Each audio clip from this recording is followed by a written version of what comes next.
Okay, बिस्मिल्लाहिर्रहमानिर्रहीम। अब दो बॉडीज को हमने कनेक्ट कर दिए, लेकिन उसमें से एक जो है वो हॉरिजॉन्टल पे पड़ा हुआ है और एक जो है नीचे हैंग कर रहा है। तो उस दौरान उस सिस्टम का हम कैसे एक्सेलरेशन और टेंशन के लिए फार्मूला डिराइव करेंगे। डायग्राम आपके लिए मैं लिखता हूँ। ये केस नंबर 2 होता है।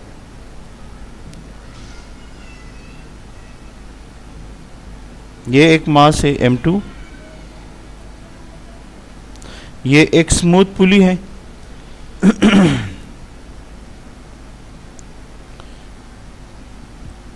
और ये M1 है।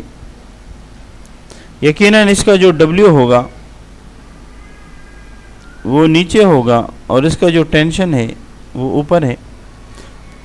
इसका वेट W2 नीचे है, इसका नॉर्मल रिएक्शन जो है वो ऊपर है और इसके अंदर एक टेंशन T है जो एक्सेलरेशन A इसके अंदर इस डायरेक्शन में प्रोवाइड कर रहा है और ये इस डायरेक्शन में एक्सेलरेशन आपको प्रोवाइड कर रहा है।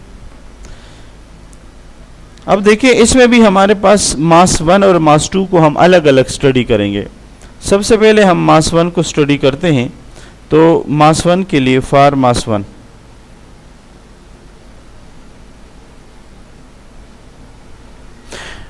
since M1 is moving down, so it means W1 is greater than T. So W1 is greater than T. Now the difference of W1 and T, which is force, so the difference of forces must be force. So W1 minus T equals to unknown force. I don't know the magnitude of that force, but since I know that W is a force, T is a force, so the difference of both must be force. But according to the Newton's second law, whenever there is an acceleration, a force must be there. So according to that law, there must be a force ma. Since we are just experience M1 force on this one, so we put M1a, W1 minus T. अब हम क्या करते हैं, अब हम यहाँ से T मालूम करते हैं। T के लिए इसको यहाँ ट्रांसफ़र कर दे, इसको यहाँ ट्रांसफ़र करें। सो W1 माइनस M1a बराबर हुआ, इसको वहाँ लेके जाएं तो ये आएगा T। इसको यहाँ पे कहीं जगह पे अपने पास सेव करें।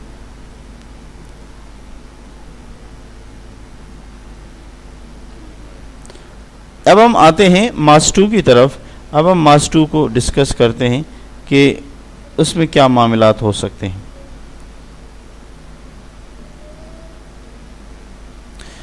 अगर आप गौर से देखें तो M2 के ऊपर 3 फोर्सेस हैं। एक उसका वेट है, एक वेट का नॉर्मल रिएक्शन जो according to the Newton third law है, इफ दिस इज एक्शन तो this must be a reaction, और एक इसके अंदर स्ट्रिंग है और वो स्ट्रिंग वो फोर्स है जो एक्सेलरेशन प्रोवाइड कर रहा है। अब इनमें से ये जो R है और ये है, ये दोनों आपस में बैलेंस है। हाँ, उसका प्रैक्टिकल सबूत क्या है कि ये M2 ना नीचे आ सकता है ना ये ऊपर जा सकता है। इसका मतलब ये है इन 3 फोर्सेस में से R और W एक दूसरे का इफेक्ट कैंसिल कर रहे हैं। The only force is T which produce acceleration.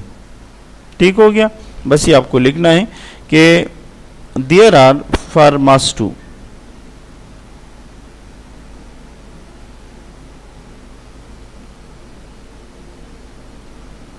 there are 3 forces acting upon M2. One, its weight, which is acting downward. Number 2, normal reaction, which is acting up. And the third one is tension and strain.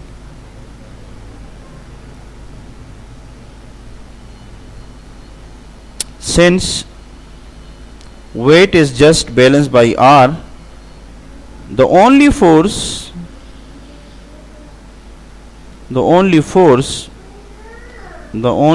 is T, which produces acceleration.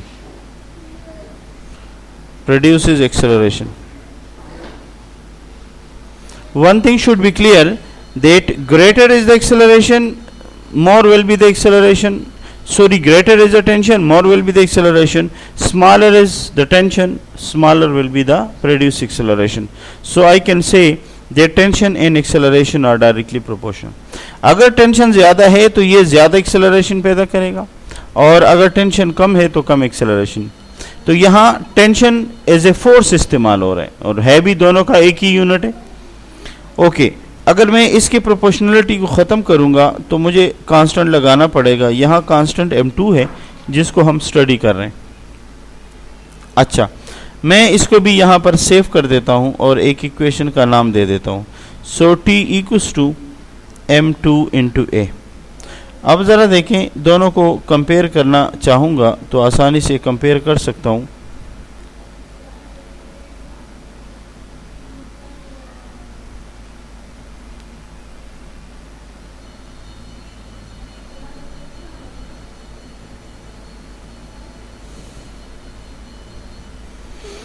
अच्छा जी, मैं कैसे compare करूँगा? Comparing 1 and 2।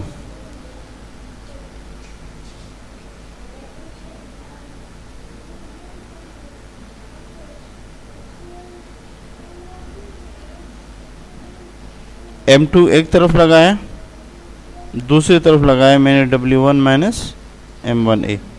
इसको यहाँ transfer करें।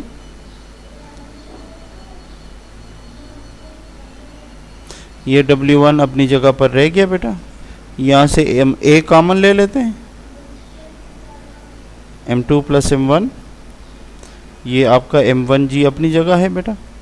अब मुझे a चाहिए बेटा, तो मैं इसके ऊपर इसको डिवाइड कर देता हूँ। ये है एक्सेलरेशन इस सिस्टम का।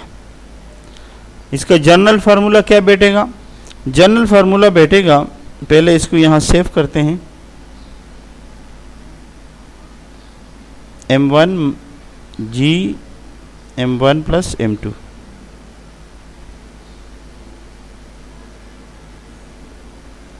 इसका जनरल फार्मूला ये है, A बराबर है वो मास जो नीचे आए इंटू जी डिवाइडेड बाय वो मास जो नीचे आए प्लस वो मास जो ऊपर जाए। है, भूलेंगे तो नहीं? m1 कहाँ जा रहे? तो मैंने उसको यही कहा कि m1 जो नीचे आ रहा है। अब अगर m1 की जगह 2 हो फिर क्या करेंगे? फिर यहाँ पर हम 2 का लगाएंगे, 1 है तो 1 लगाएंगे। अब हम टेंशन मालूम करना चाहते हैं। अब इसका टेंशन मालूम करने के लिए बहुत आसान इक्वेशन है, आप सिर्फ पुट कर दें और आंसर आ जाएगा। कैसे? अगर आप गौर से देखें तो निहायत ही सिंपल इक्वेशन है ये। इसमें आप a की जगह ये जो नज़र आ रहे हैं a, इसकी जगह ये वाला वैल्यू लगा दें, आंसर आ जाएगा। आप इधर लगाएंगे तब भी आंसर आएगा, लेकिन थोड़ा कॉम्प्लिकेटेड है, तो हम बच्चों को कहते हैं आप आसान कराएं।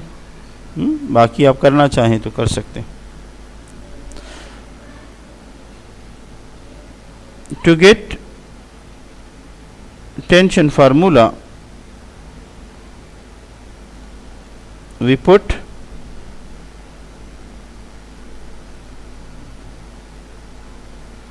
Equation number 3 and 2। तो t equals to m2a, the value of a is m1g। आप समझ रहे हैं ना बेटा?